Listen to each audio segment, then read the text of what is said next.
The Philadelphia Flyers, they started out 4-1. They lost yesterday, 4-2 now. It's early, but again, the culture change has already happened. It's already paying dividends. Just those first few games, they look the opposite of the team we saw last year at Philadelphia. Big reason why? Carter Hart, 4-0 with a 175 goals against, 949 save percentage, and they've somehow done it winning only 38% of their faceoffs. That's insane. 38% of their faceoffs, and they're somehow 4-2. On Sunday, though, however, Hazy and Konecny did get benched in the third period. Torts was asked about it. He said, I'm just going to keep that in the room. The team is also going with a captain for the first time since 92-93. In the very first game, only Scott Lawton wore the A. Tortorella said, because I don't think anybody else should be wearing it right now. I don't think anybody's shown me that. Lots has. So they look like a much different team, but how long can they maintain this level, Paul? You got to feel like an asshole in the locker room if you're Lots, eh? The boys must just be, you're the one guy, Scotty. You're the one guy, man. You're the one guy. Hazy must just be going. Keep in mind, they're boys. Have you heard why Hazy got benched? Did you end up seeing? I'm pretty sure he has no idea why. But here's the thing. Like, Hazy has 8 points in 6 games. Konecny has 7 points or 6 points in 6 games. At the time, were they down 1-0 when they got benched already? Did they get benched for the entire third? This is the mind torpedoes that these types of coaches throw. But sometimes. My argument, and there's like no doubt, Torts he was going to come in and he was going to make these guys play hard. And he's able to do that. He's able to completely change like a mindset of a team. But when is the point of like, all right, well, let's try to win this game against the lowly Sharks Sunday night and not bench these guys who are my 2 leading scorers? I mean, maybe they did something that was worthy of getting benched, but to me, it's like, all right, let's maybe talk to him after, but try to get this dub first. Maybe that's why I'm a podcast host and I could never think of even coaching a Pee-wee team.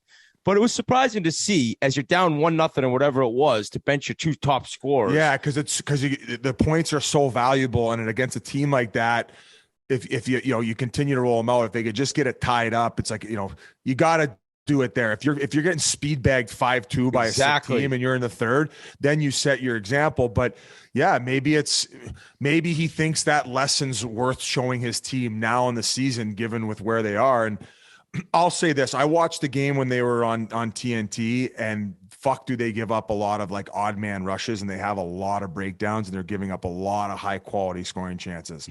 A lot of which were with D'Angelo on the ice. And I'm not shitting on him because I think he does a lot of amazing things with the puck.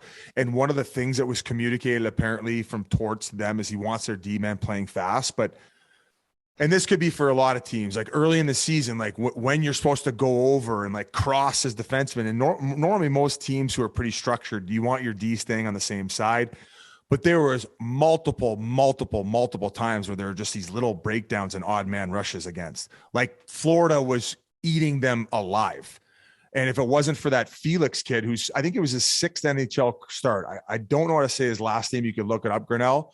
But he saved their bacon numerous times. Me and Talk had an argument about the 1 goal. So as good as their record is, they're not that good. They ain't that, like, unless they clean things up as far as the high quality scoring chances, there's no way that they're going to be able to get the sustained goaltending. But because when I say breakdowns, I mean like full-fledged half ice. Like they gave up a 2-on-1 D'Angelo, then right back the other way, and then Verhaeghe had a breakaway. Like same shift. How the fuck can you give up a 2-on-1 and then a breakaway? That's Felix Sandstrom, Biz. Felix Sandstrom. I thought, I'll tell you what, I think Carter Hart has been tremendous. This kid against Florida, he made some insane athletic saves. Without him, they would have lost that game 8-3 or whatever the final was. But we'll get to Florida later. But overall, like from what I saw from an eye perspective, they've been out to a very fortunate beginning. I wonder if he's just making an example of them, even if the both of them didn't necessarily do something wrong, maybe just to show the rest of the team, like, if that's psycho shit. Just do the head game. Let them know. That's insane shit. That's like Dr. Evil. Also, we want to send our best wishes to Nashville's Mark Borowitzki the other day versus Philly. He got injured with that awkward collision behind the net. They had to take him off on the stretcher to be precautious, but he was conscious, moving all his extremities. He's home and resting now, but he's a tough fella, and it wasn't even during a fight. It was just an inadvertent check. He got buried right into the boards. It was real tough to watch, but it was a versus Philly. So we want to say best wishes to him. So Flyers a playoff possibility, or is this going to No. go off the hill? Okay.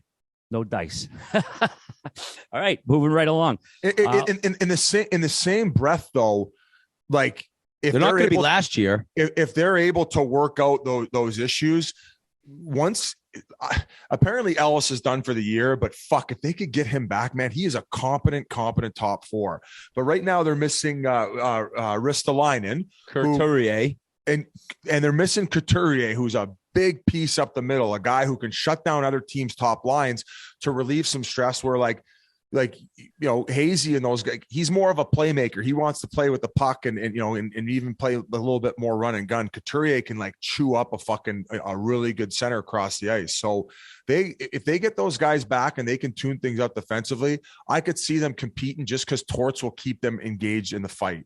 But they got to get healthy and they got to work those fucking issues out. The way I described it on the broadcast, Whit, is D'Angelo's a riverboat gambler, like the modern day version. It's hard to even compare him to somebody else. Like Brett Favre, but he wouldn't steal money from taxpayers and poor people, like an absolute scumbag. He is a gunslinger. He is a gunslinger.